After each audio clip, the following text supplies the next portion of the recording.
வணக்கம். இது வரைக்கும் நம்ம சேனலை சப்ஸ்கிரைப் பண்ணாமல் பார்த்துட்டு இருந்தீங்க அப்படின்னு சொன்னால் சப்ஸ்கிரைப் பண்ணிவிடுங்க. கல்வி வேலைவாய்ப்பு தொடர்பான தகவல்கள் கிடைக்கும். இது +2 முடித்த ஸ்டூடெண்ட்ஸ்க்கான ஸ்காலர்ஷிப் பற்றின ஒரு வீடியோ. என்னோடய பர்சனல் இஷ்யூஸ்னால் இந்த வருஷம் ஸ்டூடெண்ட்ஸ்க்கு என்னால் பர்சனலாக கைட் பண்ண முடியல.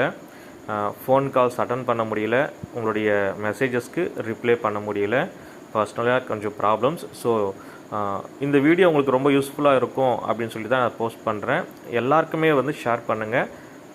கண்டிப்பாக இது +1 +2 முடித்து காலேஜ் போகக்கூடிய அத்தனை பசங்களுக்கும் ஸ்காலர்ஷிப், தமிழ்நாடு கவர்மெண்ட்டோட ஸ்காலர்ஷிப் தொடர்பான வீடியோன்றதுனால கண்டிப்பாக யூஸ்ஃபுல்லாக இருக்கும். வீடியோவை பாருங்கள்.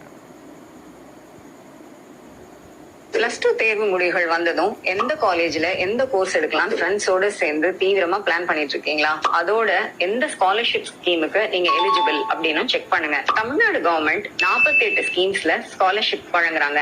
ssp.tn.gov.in அப்படிங்கிற போர்ட்டல்ல ரெஜிஸ்டர் பண்ணீங்கன்னா நீங்க எந்த ஸ்கீம்ஸ்க்கெல்லாம் எலிஜிபிள் அப்படின்னு தெரிஞ்சுக்கலாம். இந்த போர்ட்டல்ல ரெஜிஸ்டர் பண்றதுக்கு முன்னாடி யூஎஸ்ல போயிட்டு ஒரு ஸ்டூடெண்ட் ஐடி கிரியேட் பண்ணிக்கோங்க. பிகாஸ் அதை ரெஃபரன்ஸா வச்சுதான் நீங்க எஸ்எஸ்பில செக் பண்ண முடியும். இந்த எஸ்எஸ்பி போர்ட்டல்ல கம்யூனிட்டி பேஸ்ட் ஸ்காலர்ஷிப்ஸ் வழங்குறாங்க. அதாவது பிசி, எம்பிசி, எஸ்சி, எஸ்டி இந்த கேட்டகரிஸ்ல ஸ்காலர்ஷிப் ப்ரோக்ராம்ஸ் ஆர் தேர். அதே மாதிரி first graduate, student with disabilities, இல்லனா நீங்க ஒரு விவசாயி அல்லது நெசவு தொழில் புரியறவங்க அப்படின்னா அவங்களுடைய குழந்தைங்களுக்கு கூட பல்வேறு scholarship programs are available. For example, Tamil Nadu engineering கவுன்சில்ல உங்களுக்கு மெரிட் சீட் கிடைச்சிருக்கு அப்படின்னா ஒரு ஆண்டிற்கு உங்களுக்கு 25,000 rupees வரைக்கும் கூட ஸ்காலர்ஷிப் ப்ரோக்ராம் வரும். ஆனா ஒரே ஒரு வேர்ட் ஆஃப் காஷன், இந்த பணத்தை நம்பி நீங்க ஃபர்ஸ்ட் செமஸ்டர் ஃபீஸ பிளான் பண்ணாதீங்க. பிகாஸ் சம்டைம்ஸ் அப்ரூவல் ஏர்லியா வந்துரும், ஆனா டிஸ்பர்சல் அதாவது credit into your bank account delay ஆகும். அதனால இந்த ஸ்காலர்ஷிப் அமௌண்ட் வச்சு second semester or second year ஃபீஸை நீங்க பிளான் பண்ணிக்கலாம்.